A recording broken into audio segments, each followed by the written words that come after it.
don't make that our top priority, if we try to change with another agenda, wallahi, nothing will change. These dictators are going to be, if we get rid of money, it will be replaced with someone worse than it. And that's what's happening. This is number 2. Number 3. ولم يمنعوا زكاة أموالهم إلا منعوا القطر من السماء ولولا البهائم لم يمطروا. And they do not withhold their zakat money, their alms charity, except that the rain is withheld from them. And if it were not for the animals, they would never get rain. Dear brothers and sisters, if all the Muslims gave their zakat in full, the way they were supposed to, there would be no poverty in our lands. There would be no poverty in our lands. If everyone gave their zakat, truly, how many people actually give zakat? Unfortunately, not that many. Not that many. Either because they forget about it, it only comes once a year. It's not something every day they're reminded of. Or they're ignorant of the rulings and what to calculate and what type of wealth they have to pay on. And so they never actually go and learn, and so they just, they don't forget it, they get lazy. Or they just don't think it's something they're going to do. They will spend money on any type of luxury, but they won't give their zakat to the poor. If we actually fulfill our zakat, dear brothers and sisters, this obligation is not just something that was obligated upon us for no reason. There's a hikmah. There's a hikmah behind everything. There's a reason, there's a wisdom behind every legislation of Allah subhanahu wa ta'ala. There's a reason behind this. That if we were to follow the commands of Allah, wallahi, we would have more than what we want. We have the keys to Jannah in this world before the next. We have the keys to Jannah, to a great life in this world. But for some reason, we're trying to jam something that won't fit in the key in the door, the lock hole of the door, and try to open the doors to Jannah. We have the keys. It's perfectly shaped with the exact teeth. Just put it in. Follow your deen and everything will be solved, dear brothers and sisters. Number 3, paying your zakat. Number 4, this is important. وَلَمْ يَنْقُضُوا عَهْدَ اللَّهِ وَعَهْدَ رَسُولِهِ إِذَا صَلَّطَ اللَّهُ عَلَيْهِمْ عَدُوًّا مِنْ غَيْرِهِمْ فَأَخَذُوا بَعْضَ مَا فِي أَيْدِيهِمْ. Number 4, and they do not disobey Allah and His Messenger. They do not break the covenant between Allah and His Messenger. They have with Allah this agreement to follow the deen of Allah. They do not disobey Allah and His Messenger, except that Allah allows their enemies to overtake them, to take some of what is in their hands, some of their wealth in their lands. When we disobey Allah and His Messenger, then we see why our lands are occupied. We see why we're being attacked and bombed, and the blood of the Muslimin is cheaper than dirt.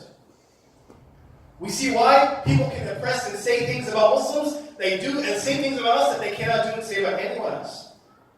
When we disobey Allah and His Messenger, this is what happens, dear brothers and sisters.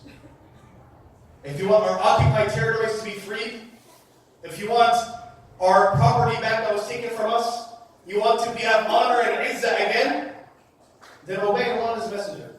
That's it. Obey Allah and His Messenger. And you start by yourself, the individual. The father and the mother. You start with your household and your children, and don't worry about anyone else for now.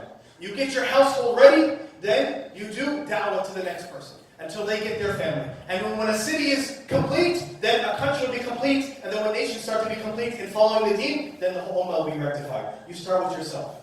The Prophet ﷺ, when he began da'wah, he began with himself and his family. This is the sunnah of the prophets. And you begin with what's most important and what's most important. Begin with yourself. Begin with your family. When they are rectified, inshallah, this will spread. But you have to return back. You have to do your part. Don't say, well, the whole ummah is doing this. It's not, what about, so it's just me? You're looking at me, you're blaming me, the whole ummah is doing it? No, start with yourself. You're not going to be able to change the whole ummah by yourself. But you have to be able to at least face Allah subhanahu wa ta'ala on the day of judgment and say, I did my part. If other people didn't do their part, Allah subhanahu wa ta'ala won't take you into account for what others did or did not do. Do your part.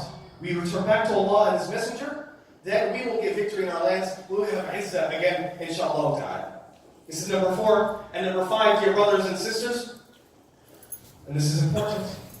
وَمَا لَمْ تَحْكُمْ أَئِمَّتُهُمْ بِكِتَابِ اللَّهِ وَيَتَخَيَّرُ مِمَّا أَنزَلَ اللَّهُ إِلَّا جَعَلَ اللَّهُ بَأْسَهُمْ بَيْنَهُمْ.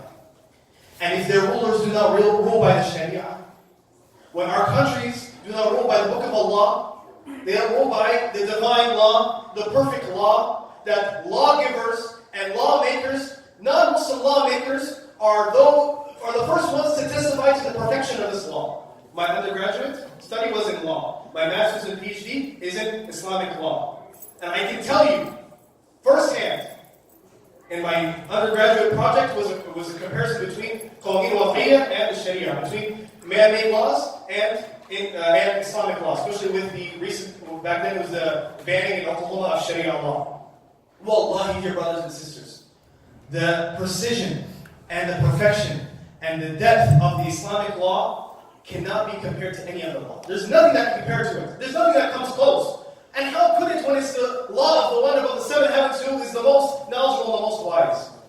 And you see, the laws of humans change day after day. Today this was haram for them, now it's halal. This is illegal, now it's not illegal. You can see it just in America itself. In the last 50 years, look at moral conduct laws. How much has changed in the last 50 years only. What was suitable, what was not suitable. And look at what's going to change. In Canada now, they recently passed a law that certain types of bestiality are legal. In a few years, you're going to have someone else that's going to pass another law that this is illegal. Son and mother. And this actually happened in England.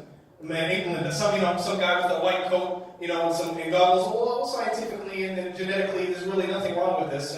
And a few years later, it's going to develop that a human and an animal and a human, and another. Then it's going to be a man and a baby, and a mother and a daughter. It won't stop. It will not stop. And everything will be legal until khalas. There is no more. There's nothing left to make legal or not be legal. There's nothing left.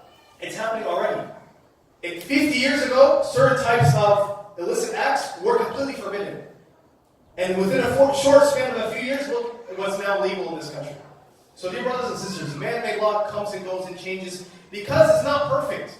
But the Sharia of Allah subhanahu wa ta'ala is already perfect. Why are we trying to substitute that which is good for that which is worse? And Allah subhanahu wa ta'ala mentions it in the Quran. Why are we trying to substitute something which we have as good for something that is worse? So as long as our rulers and our countries do not rule by the book of Allah and the Sharia of Allah subhanahu wa ta'ala, then what will happen? Then the Muslims will start fighting with one another. إِذَا جَعَلَ اللَّهُ بَأْسَهُمْ بَيْنَهُمْ. Look at the Muslim countries now. This country boycotting this country, and this country fighting this country, and this country doing this to this country. We're starting to fight with one another. And this is what other people want to happen to us, by the way. They want us to fight with one another while they come in and take everything that we own and possess.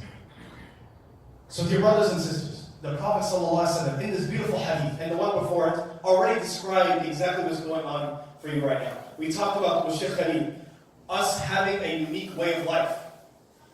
A unique way of life that we've been given by Allah as a gift. As a gift, wallahi, we are so blessed to be chosen to be from the Muslimin. How could we give it up so easily? Without even a care in the world.